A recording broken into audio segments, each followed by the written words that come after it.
Good morning and good evening mga kamista at welcome back po sa ating channel. At ngayon po ay magbablog muli tayo at pag-usapan po natin muli ang mga diskaya, ang Reyna. Si Reyna ng mga ah, nawawalang project sa DPWH. So, mga kamista, ito nga pong pamilya Diskaya ay nilusob po ng Bureau of Custom nitong araw na ito. Wala pang 2 oras ang nakakaraan. Nilusob po ng Bureau of Custom ang St. Gerard Construction Company dito sa F. Manalo sa Pasig. Yung pong kanilang pinakamalaking opisina at bahay na ayon po sa kwento-kwento at doon sa napanood natin sa social media na ipinitures ni Julius Babaw at ni Corina Sanchez, nadudun po yung mga mamahaling jade na carvings na puro pungsoy daw po yun, pampaswerte. At sinasabi po ni Carly Diskaya na kailangan daw pagka may mga punsoy ka na gano'n, kailangan laging iisipin mo pera. Puro pera para daw maging bilyonaryo ka. Parang kahit anong pilit kong mag-isip ng puro pera, kung hindi naman ako kontraktor, hindi ako magiging kasing yaman nila. Okay. Anyway, mga kamista, nilusob po ng Bureau of Custom ang tahanan nitong si Diskaya at sinimulan na nga pong i-audit. In-audit na po ang mga sasakyan nila, yung kanilang mga luxury car, doon po sa bahay o doon po sa garahe na ipinakita noong interview niya during yung interview kay Corina Sanchez at kay Julius Babaw. Nakakagulat mga kamista. Napakabilis po ng pangyayari. Siguro po dahil sa natunugan na nila, dahil nung isang araw pinatawag na sila sa Senate hearing, alam nila na sunod-sunod na dagok na yung kanilang tatanggapin. At ngayon nga po, sa araw na ito, nilusob sila ng Bureau of Custom para i-check yung kanilang mga luxury cars. Dahil sa, nakita nyo naman, 40 ang mamahaling sasakyan na mga imported ang nandoon sa kanilang garahe. Pero sa kasamaang palad mga kamista, 12 po yung actually pinakamamahaling sasakyan. 2 lamang po ang inabutan ng Bureau of Custom. 2 lamang po ang nakita nila ron. At kabilang po sa nawawala ay yung Rolls Royce na pinagyayabang ni Sara Diskaya na binili niya dahil sa payong. Ayan na. Ano po itong mga taong to? Takot sila na mahuli. Kaya kung ano-ano pinagagawa nila. Kasi kung totoong nagbayad ng tax ang mga taong ito, hindi nila itatakas yun Hindi nila itatago yung mga sasakyan. Alam nyo mga kamista, noong 2 weeks ago, nag-upload ako ng aking vlog tungkol dito po sa Diskaya family.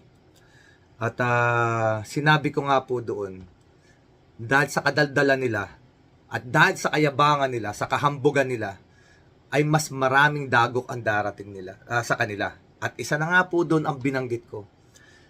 Nung makita ko yung mga sasakyan, yung mga mamahaling sasakyan na galing sa ibang bansa, at according to them, sa bibig nila nang galing, lahat daw po yun ay ino-order nila sa ibang bansa dahil hindi naman daw po nabibili sa Pilipinas.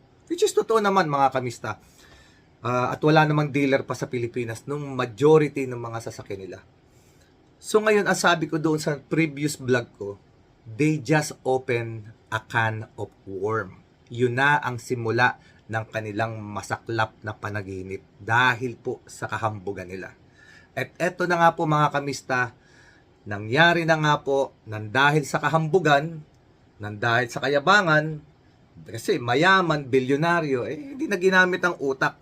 Nawala na yung katinuan, nawala na yung kanilang tawag dito, yung pagiging sensitibo. Biruin mo, nagpa-interview ka, nagyabang ka, dahil gusto mong talunin lamang si Mayor Vico. Yan ang malaking pagkakamali nila, mga kamista. Nilusob na nga po ng Bureau of Custom ang kanilang bahay At bukod pa nga doon, ginigisa na rin sila ngayon sa Senado. At pilit na rin silang pinapakanta kung sino ang kanilang mga amo. Kung sino yung mga congressman na involved sa kanila at nagbibigay sa kanila ng trabaho. So mga kamista, hindi naman kasi dyan matatapos yan eh. Kumanta man sila o hindi, dire-diretso talaga ang pagbagsak ng mga diskaya. At itong nangyaring ito ay dahil po sa kanilang kahambugan at sa ambisyon nila na talunin si Mayor Vico.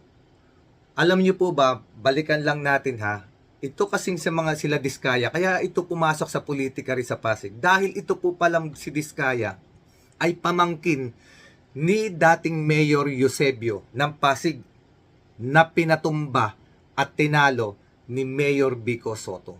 Gusto nilang makabalik kasi itong si Eusebio, notorious din to sa balita na ito ay marami ring nilaspag na pondo ng Pasig.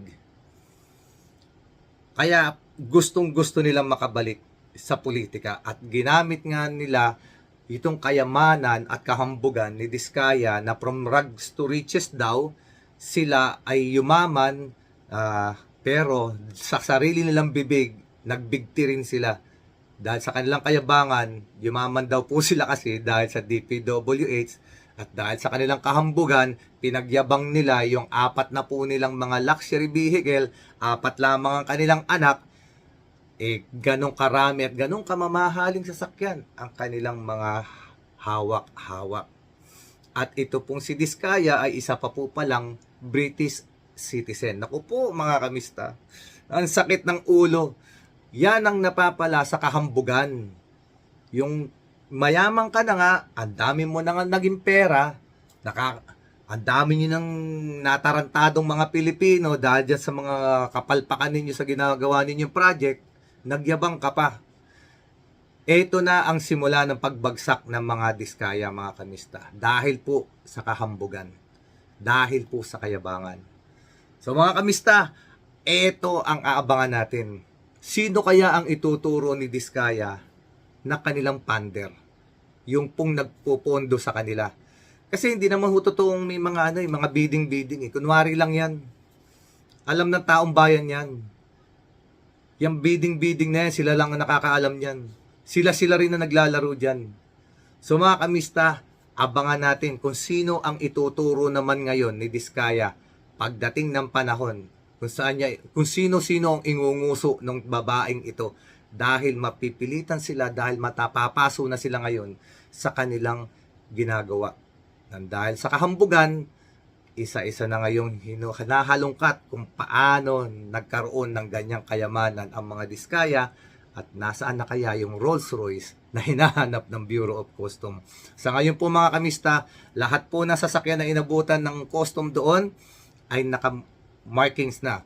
May mga notice na yon na hindi po pwedeng lumabas. At kung sila man po ay ilalabas nila yon, ay naka-alert na po lahat ng sasakyan na iyon sa HPG at bantay sarado na sila ngayon ng Philippine Coast Guard. Na kung ilalabas po nila yung mga sasakyan na yon, ay haharangin na kagad sila. So mga kamista, wag natin itong pababayaan dahil kung ang missing sa Bungero ay national issue, ito ay national issue din mga kamista. Marami din namatay dito dahil sa baha at marami ring ninakawan ang mga kontraktor na ito sa DPWH na dapat sana ay napupunta sa gawaing pambayan. Maraming nasirang property dahil sa mga kawalang hiyaan ng mga kontraktor na to.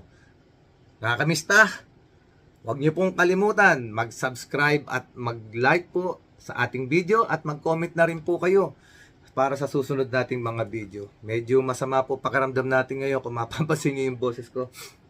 7 days na po ako may colds and flu. Ngayon lamang po ulit ako nakapag-vlog. Hinabol ko lang. Pinilit ko na lang para makapag-upload tayo. Dahil may mga nagtanong na rin kung nasaan na raw si Mista, bakit mahigit 1 linggo na yatang walang vlog.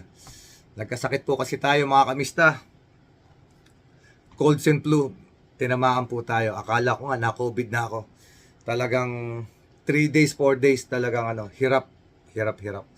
So mga kamista, hanggang dito na lamang at pipilitin ko makapag-upload ng mas maayos sa susunod na mga araw. Medyo ngayon pala ako nakaka-recover. Yung past 3 days po talaga is ano pa rin, wala pa rin boses. Medyo ngongo pa nga ho. Klag na klag talaga. So maraming salamat po doon sa mga sumubaybay pa rin, nanonood pa rin ng ibang video. Yung mga nanonood ngayon, pakipanood na lamang po yung ating previous vlogs. Marami po salamat at mag-a-update po ako sa susunod kong vlog doon sa mga missing sa Bungero.